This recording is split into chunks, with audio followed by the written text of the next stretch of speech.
Right now, 2 Cincinnati police officers are under investigation following an incident captured on a body camera. Our news partners at the Cincinnati Enquirer obtained the video. The incident happened August 8th. In question tonight, whether or not the officers followed proper policy when they used their tasers. You're gonna get tased! The first man tased James Crawley, one of 2 sons who refused to leave their mother, Angela Brown's home. She called police on him and half-brother Richard Coleman. It started out cool, but then Crawley realizes who made that police call. Who called the police over here? Yeah. Jamie, stop, bro. Hands off me. Officers Richard Sullivan and Lawrence Johnson get into a brief scuffle, stepping in to protect the mom. Stop. One officer says move 7 times before warning Crawley. Move! I told them. Move! I just told them. Move! No. Move! Stop. Move! Stop. Move! Stop. Move! Stop. You're gonna get tased. Coleman reaches toward the couch. Don't reach for nothing. Do it now! Their mom is heard repeatedly throughout the episode screaming. Get out my house. Get out my house. Get on the ground now! As they go to cuff him, there's another scuffle as the first guy tased launches in as well. Eventually, though, they're both subdued. You don't know if there's weapons involved or whatever. Police Union President Dan Hill says he saw nothing wrong with how the officers acted. The officers used the utmost amount of patience before they used force. Everything I saw showed extreme reasonableness. 2 experts interviewed by our media partners, the Enquirer, say they used horrible judgment and may have violated department policy, citing the Supreme Court case, which is the legal standard, Graham versus Connor. Cops are often put in a position where they have to make split-second decisions about the amount of force necessary in a particular situation. That's Graham versus Connor, and that's the law. Mike Allen, who's a former Cincinnati police officer, prosecutor, and now defense attorney, disagrees with the Enquirer's experts. I think their use of force was justified. Brothers were both charged with resisting arrest and trespassing. Crawley pled guilty to 4th-degree felony assault and has not been sentenced yet. Coleman pled guilty last month to resisting arrest and got 6 months probation. The officers are on the job, still waiting for the results from the Citizens Complaint Authority's investigation. Beaten and bloodied and left for dead, a Loveland man is grateful he survived a vicious triple dog attack. Investigative reporter Stefano Dipietrantonio shows us how he got away. He's live at CPD with how you can help find the owner who grabbed those dogs and he took off, Steph.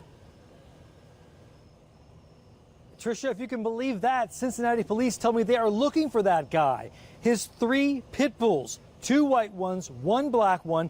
He watched them attack Brian Frisch, and instead of helping Brian get medical care, he grabbed the dogs, hopped into his car, and took off. I can't believe I'm alive, to be honest with you, because it sounds really corny, but you don't have time to be scared. It happened in seconds, all caught on security cameras. Brian Frisch just leaving work last night here in Winton Hills. I mean, that thing hit me full speed in the air, latching onto my neck. A vicious triple dog attack. 2 white and 1 black leapt onto him. Surveillance video shows their owner doing next to nothing to help Brian. The police report says the dogs were pit bulls. He's only got 2 arms, he's got 3 dogs, and they don't listen anyway, so you do the math, right? I could feel the teeth sinking into my neck, and the weight of the dog pulled me down, forced myself back up on my feet. I don't know how I pried the thing off my neck while I was just pleading with this guy, hey, get your dogs off me the whole time. Those dogs were massive. His co-worker, who asked not to be identified and also owns a pit bull, says they're all in shock. How much poundage do you think was on him at that time then, between the 3 dogs? I would say at least 300 pounds. She says shame on the dog's owner. Did not call 911, nothing of the nature. Heartless. Brian got free, ran into his office, and called 911. There's blood everywhere. I've got, a chunk of my cheek sitting on my desk. And the real question is, am I going to die? Are these guys going to get here in time? And I was looking out the window while I was on 911. I was like, wait a second, is that guy? Is he just leaving? Why would I expect something from somebody like that? Because he's a human being? Yeah, right. So easily, I could have died so many times. Now, Cincinnati police are looking for this darker burgundy or chocolate-colored Honda Accord. It's missing a right front hubcap and there is damage to the car.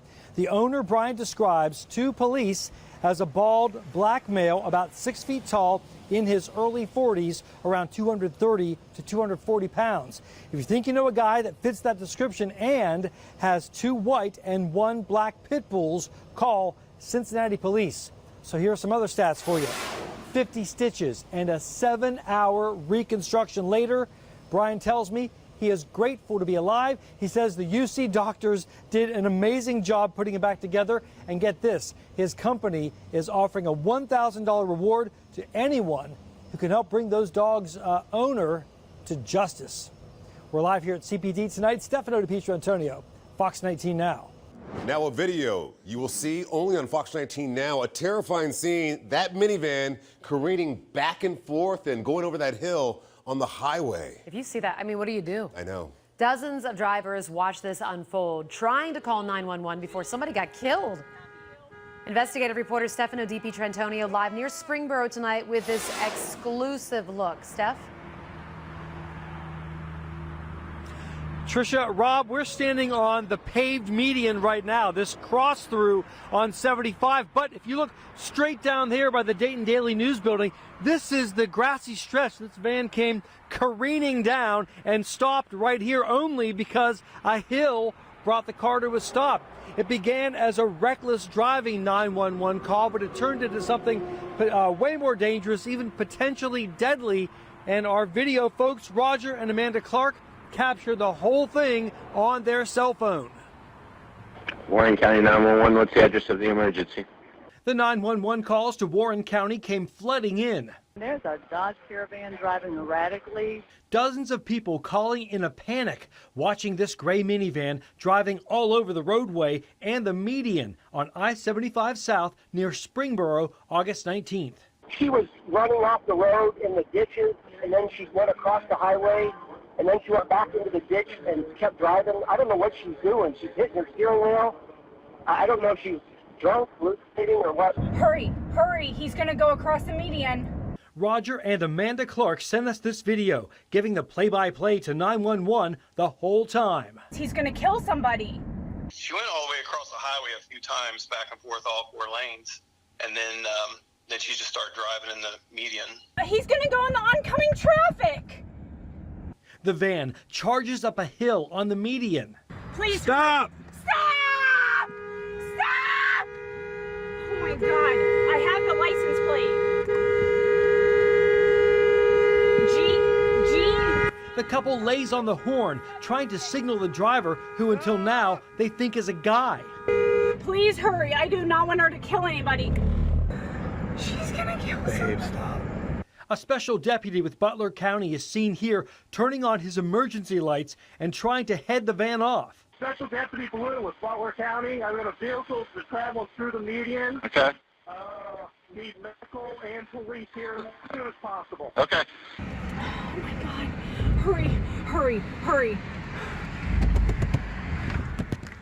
I went up to her car, and luckily her window was down about 6 inches on the passenger side because the whole van was locked up.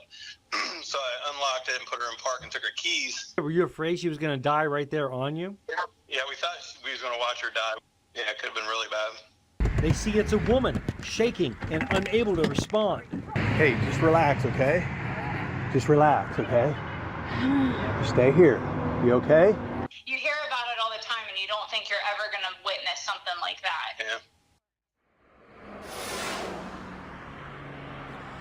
Now, the report states the driver was treated with Narcan right here at the scene. That's the heroin reversing drug.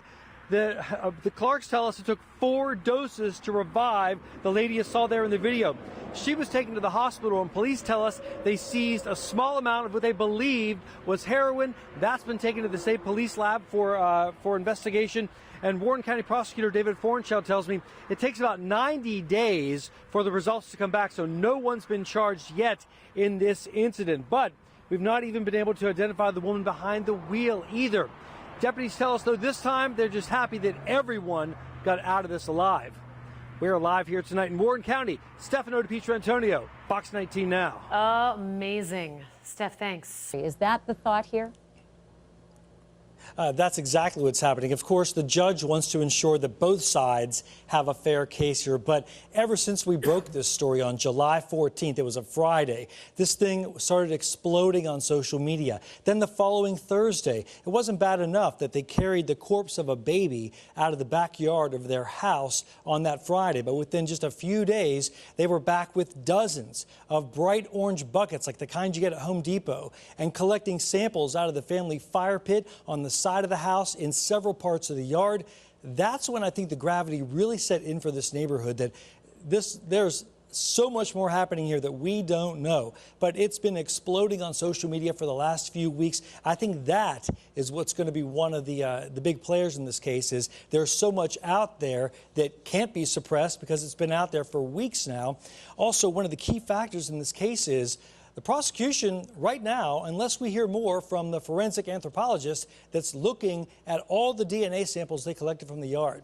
But right now, it's going to be incumbent upon them to try and prove medically how this baby girl, who was full term, by the way, 38 to 40 weeks, we're told, how this baby girl died. It cannot medically be proven right now how the child died because of the condition the corpse was in.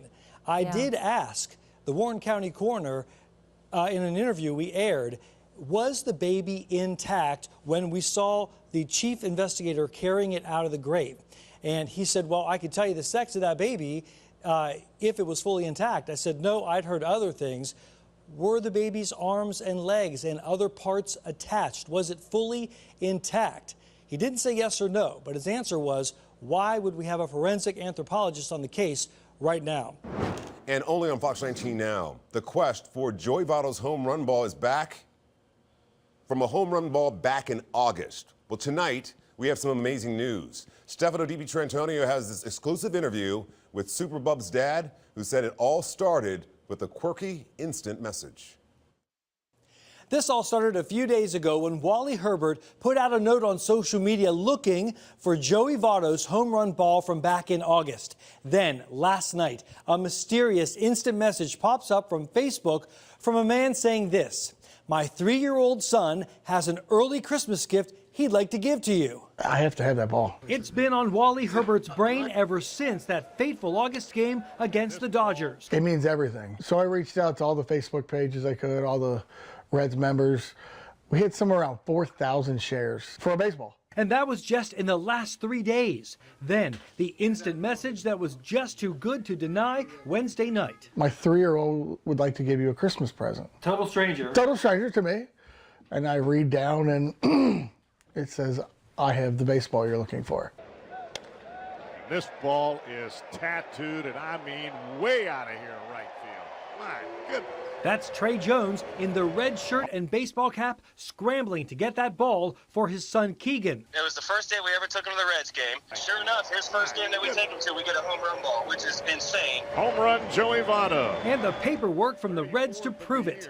Then Votto high-fives Super Bubs. And then we see Votto give the bat to Super Bubs. And his jersey, which the family showed us, still has that home run dirt ground in. We always wanted to do this. We emailed the Reds. We always said, we have the ball. We think it would be special to give this to you, you know? The Jones family went on vacation that night, and weeks slipped by. I sadly hear on the news that Super Bubs has passed away. I can't even imagine what they are going through. I mean, every day, every second, I don't know how you don't think of it. But then Jones heard about the hunt for the ball on the news. It's Christmas. Let's do this. Wally and his family can definitely appreciate this ball more than my family. I asked Bub's 4-year-old sister Callie if she misses her big brother. Yes. This will be their first Christmas without him. The good thing is we did get to do a July Christmas with Bubs because we knew we didn't have a whole lot of time. I don't think it's quite sank in yet. But getting that game ball means the world to this family. Tears fill your eyes when you see that, and you realize it's real now. Pretty special. Absolutely. Now, we reached out to the Reds for reaction, and we hope to hear from Votto, who we know has a special place in his heart for Super Bubs. The families, by the way, are getting together for a celebratory dinner next week and for the handoff of that coveted baseball just in time for Christmas. Stefano Dipietrantonio, Fox 19 Now. Is that not outstanding? Yes, it is. Just think about that. You know what I mean? Nice job all around, especially that family who's given that ball to complete that memorial for Super Bubs.